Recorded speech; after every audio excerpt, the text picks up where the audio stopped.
Welcome back to my channel Sunitha Sam. Friends, నా ఛానల్ అయితే ప్లీజ్ సబ్స్క్రైబ్ చేయండి, లైక్ చేయడం అస్సలు మర్చిపోద్దు. మీరు ఒక చిన్న లైక్ ఇస్తే ఈ వీడియో అన్నది ఇంకొంతమందికి రీచ్ అవుతుంది. సో అందుకే అంత రిక్వెస్ట్గా అడుగుతున్నాం, ప్లీజ్ లైక్ చేసి వీడియో ఎండ్ వరకు చూసి అయితే సబ్స్క్రైబ్ చేసుకోండి. సో వీకెండ్ వచ్చేసింది కదా, ఎలిమినేట్ ఎవరు అవుతారా అని ఆతృతగా ఎదురు చూస్తున్నారుగా. సో ఇంకా ఈరోజు ఎలిమినేట్ అయ్యింది ఎవరు అంటే సాయి శ్రీనివాస్ అండ్ రాము రాథోడ్. వీళ్ళిద్దరైతే నిజంగా డేంజర్ జోన్లోనే ఉన్నారు. కానీ వీళ్ళిద్దరిట్లో నా పర్సనల్ ఒపీనియన్ అయితే సాయి శ్రీనివాస్ గారు ఉంటే బాగుండు అనిపించింది. ఎందుకంటే ఆయన కొంచెమైనా స్క్రీన్ ప్లేస్ ఇస్తున్నారు, కానీ రాము రాథోడ్ అయితే అసలు ఏమీ లేదు. ఉన్నామా, తిన్నామా, పడుకున్నామా అది మాత్రమే చూపిస్తున్నారు.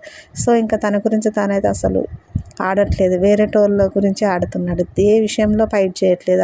ఆ గ్రీన్ బ్యాడ్జ్ విషయంలో ఈజీగా తీసేసుకోండి, ఎవరు ఆడితే వాళ్ళకి ఇచ్చేయడం, ఇలా అయితే తనను తాను డిమోటివేషన్ చేసుకున్నాడు. సో కానీ ఈ 9th వీక్ ఎలిమినేట్ అయ్యింది మాత్రం సాయి శ్రీనివాస్ గారే.